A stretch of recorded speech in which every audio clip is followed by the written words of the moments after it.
What's going on? So today we're going to make some stuff. We're going to put together a couple of control plates. We may not be on camera for the entire deal, but we will definitely show you as much as we can.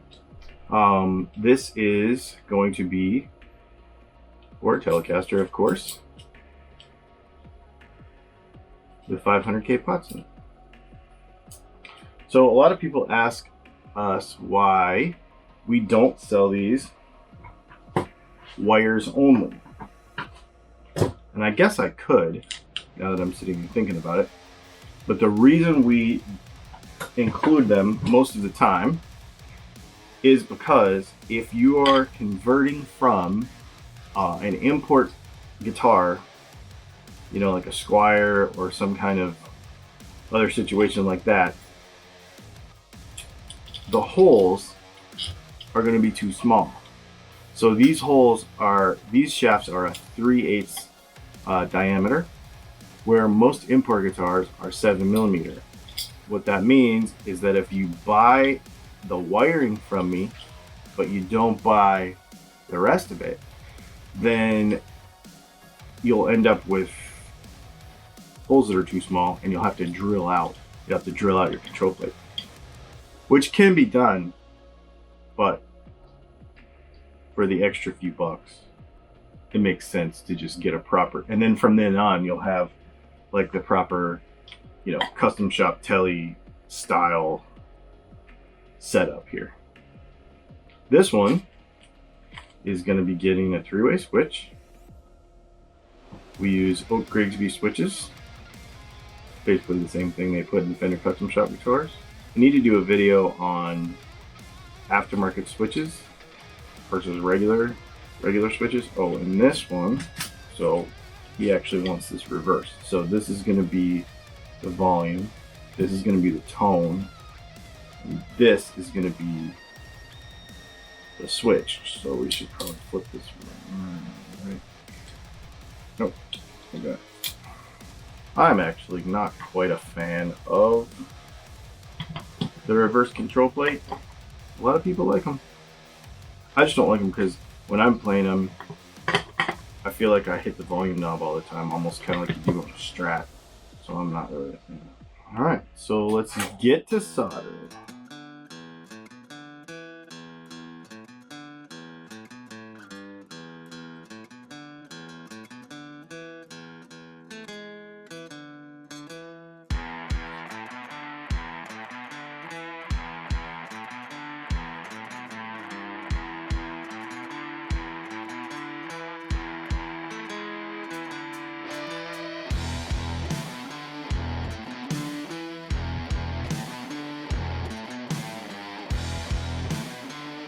Couple little tips here.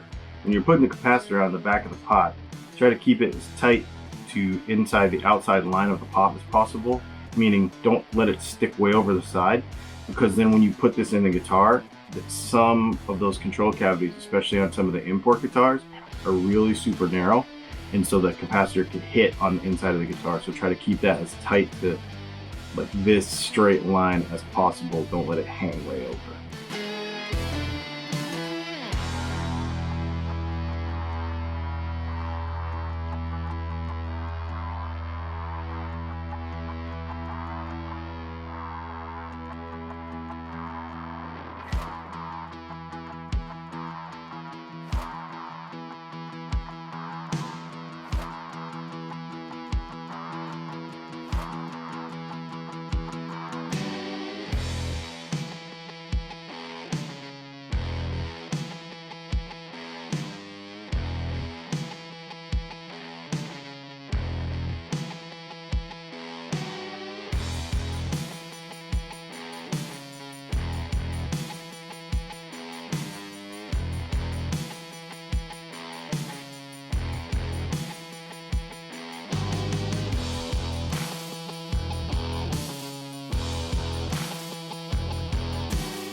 Then you can take your capacitor leg that you just cut off your capacitor and use that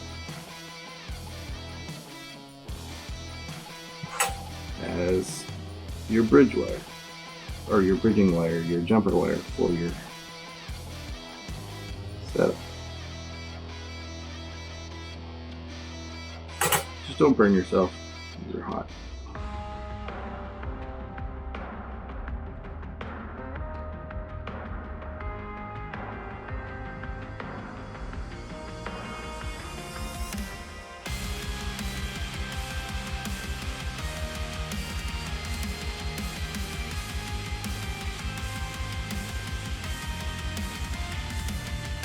And there we go. That's the whole circuit. So all we have to do now, start in here, give you about that much wire, something like so. Give it a twist. There's really no reason to do this, it just looks nice. That makes it easier to manage.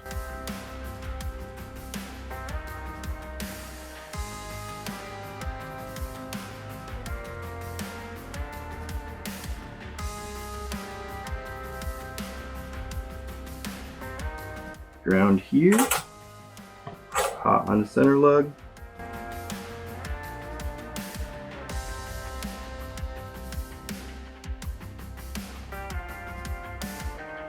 Suppose I could have put a good microphone on the Sony camera today, but I did not.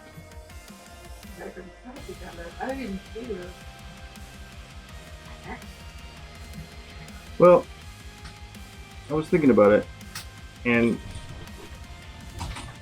the Sony 50mm lens gives you a real nice B-roll, like super creamy looking B-roll look, and it also gets tight enough without having to be a big zoom lens, you know?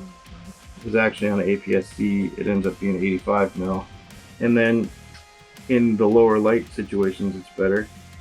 And in a lower light situation, and the other thing is, since we figured out that the DJI camera has a minimum focus distance of like 23 centimeters, which is basically almost a foot, that it works better, obviously, as a wider angle camera, so there's no point in using it super up close. So, just using the tools I have differently and more effectively, hopefully it'll come out better. Okay, so there we go. There is the Telecaster control plate completely wired up. So for those of you that always ask the same questions, a few questions that are always the same in the comments, we'll talk about a couple of things having to do with soldering guitar circuits. Number one, I use cloth wire because it's easy, not because you have to. You can use whatever wire you want. There doesn't have to be any kind of, we're talking about like 300 millivolts with zero current. So even small plastic PVC coated wire is fine. 24 gauge, something like that, is totally fine. You're not going to lose tone by not using this wire, or by using thin wire or anything like that. We're talking very, very minimal amounts of voltage and no current really. A lot of people ask about star grounding. Somebody asked about that in a question the other day, and I thought I would address it. The whole concept that you have to ground anything, any specific way in a guitar, it's basically so people can make themselves sound fancy, to tell you the truth. Here's the thing about this. The output jack of your guitar, this ground right here, is the one that matters. All ground in a passive guitar, now we're talking about passive pickups now, all terminate in this ground right here.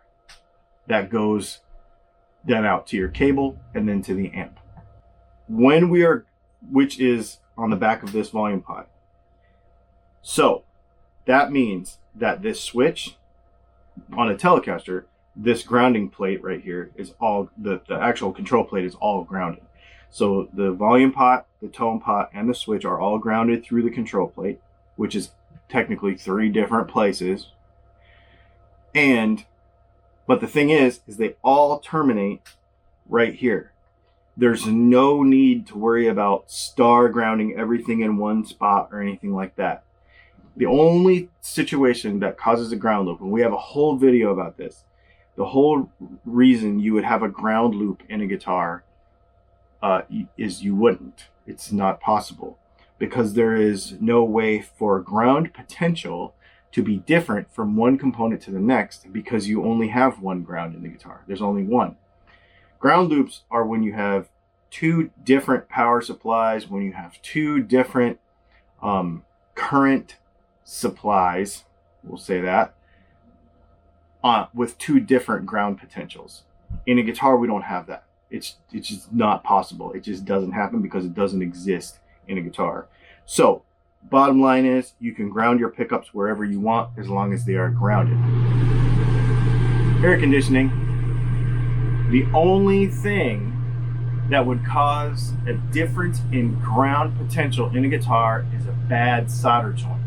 So if you have excess noise that you can't get rid of, check your solder joints, because if you have one with a bad ground that's not soldered correctly, a little loose or wiggling back and forth or something, or a cold solder joint or a cracked solder joint, then that could give you the illusion of a ground loop, but it's actually just a bad ground. So there's no reason to worry about that. The other thing that everybody always brings up is mechanical connections. So you'll see me solder, for example, this solder joint right here, where this wire passes past here, but I don't actually like wind it through, or this one right here. And people will say it's not as strong because there's no mechanical joint. What they mean by that is this is a mechanical solder joint where the wire goes through the hole, bends over, and then you solder it. This ain't gonna fall apart, okay? It ain't gonna fall apart. I mean, it's not gonna fall apart. As long as it's soldered correctly and the solder joint is good,